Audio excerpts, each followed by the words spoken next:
Showers and thunderstorms continuing western half of Texas this morning, spreading east with a threat for a few severe storms with possibly tornadoes as we go into the afternoon and evening north and central Texas before everything moves out tomorrow. Let's talk about it in this Friday edition of the Texas Weather Roundup.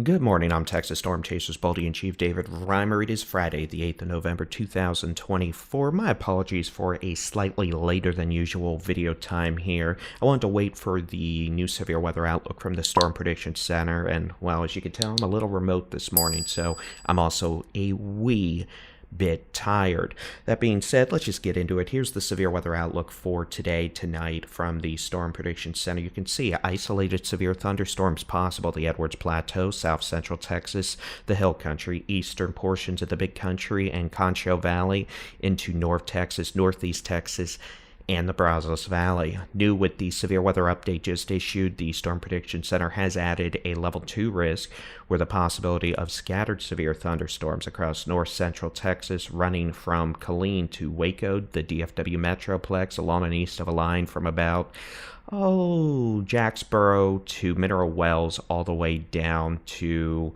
let's just say, Goldwave. And that is where we also are becoming a little more concerned about the threat for a few tornadoes this evening. The Storm Prediction Center also highlighting a low threat for a few tornadoes in that same corridor in north central Texas, with the possibility of an isolated tornado, western North Texas, central Texas, the Hill Country, the Brazos Valley. Again, we're not dealing with a widespread, big-time severe weather outbreak today, it looks like. We're not dealing with something that's going to involve all the storms we deal with today being severe, because we've got a lot of storms today. Most of them are going to be behaving themselves. They're going to have lightning, heavy rain, maybe some gusty winds. But we will need to watch for a few rotating severe storms this afternoon and early this evening as an arcing line of thunderstorms progresses from west to east across portions of north central Texas. Specifically, here is the high-res rapid refresh model for today, tonight, into Saturday. You can see we have snow still in the northwestern Panhandle. We're going to have over a foot up there easily in northwest of Dalhart towards Texline.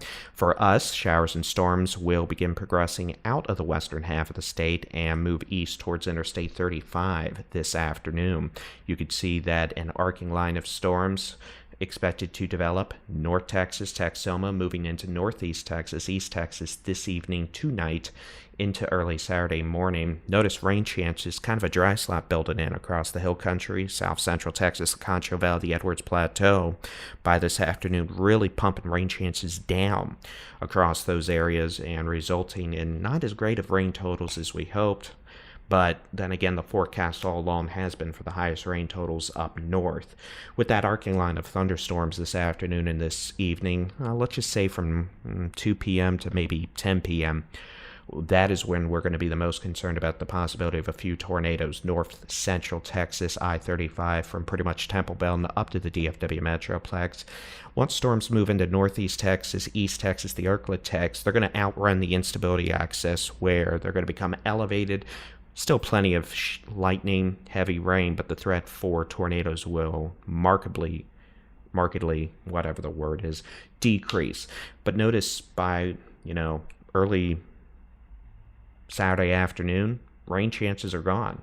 They're moving into Louisiana, Arkansas, leaving us mostly sunny across a good majority of the state. And I'll give you a hint.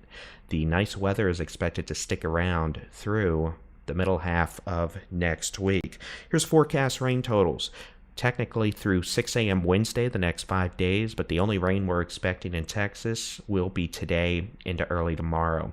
The possibility of an additional 1 to, let's just say 2 inches of rain. Eastern Texas Panhandle, northwest Texas, Texoma, North Texas, down into the northern Brazos Valley, East Texas, and the Arklatex. Lighter rain totals, 1/10 of an inch up to maybe an inch. Concho Valley, Big Country, Central Texas, Southeast Texas, the Golden Triangle, and the northern Edwards Plateau. Everyone else, we're not expecting significant precipitation over the next 5 days. And again, this is really pretty much for today, tomorrow morning, because after that, it is going to be dry through at least Wednesday of next week. And the way it looks now, we're not really going to be dealing with a whole lot of rain with a cold front that moves in on Wednesday either. All right, here's the National Hurricane Center outlook on Rafael. It has become a major hurricane in the eastern Gulf of Mexico. It intensified overnight, and you'd typically think we'd be super concerned about this, but it's not going to do a thing to us or the United States Gulf Coast, besides maybe some rough rip currents at times. You could see once it moves farther west tomorrow into Sunday, it's going to hit that cold front and this upper level storm system we've been dealing with. It's going to get pretty much, it's going to do a loop-de-loop in the western Gulf of Mexico before weakening pretty quickly as we get into early next week and dissipating. So the good news is, outside of the issues today, tomorrow with rain chances, we're expecting a pretty low impact weather forecast Saturday afternoon through at least Tuesday. We'll have a cold front come on Wednesday. We may have gusty winds with that, but for now it's looking like a dry front, which, I mean, isn't necessarily the best news. We need rain, but I mean, at least we won't have to deal with severe weather the way it looks now. Let's go ahead. Since it is Friday, it's time to give a shout out to our Spinny Doomers here on the Texas Weather Center. Thank you very much, Ryan Tucker, Anthony R. Pelosi Jr., Love, Live, Laugh, r/Tornado Chats, and Umbertito Lowry. Thank you very much, everyone, for being a Spinny Doomer here on the Texas Weather Center. We really appreciate it. Plan of attack here is I am about to go walk down to a weather conference here in College Station, the Texas Weather Conference. Be at that probably late this morning through the early afternoon hours, and then we'll come back and, if needed, have severe weather coverage and keep an eye on storms later this afternoon and evening across the I-35 corridor, north central Texas, into parts of the Brazos Valley, as those individual supercells try to take shape. And then after that into tonight, we'll watch that line of storms move on east and then exit the state into Louisiana and Arkansas tomorrow morning, leaving several days of low impact weather for the state of Texas. We'll keep an eye on things here. We're going to have storm chasers out about this afternoon, so be sure to watch for their video on the Texas Storm Chasers YouTube channel. And again, if we need to do severe weather coverage, just like we did last night for one storm, we'll be here. I'm Texas Storm Chasers Building Chief David Reimer. Thanks for tuning in this morning. We'll keep you updated. God bless.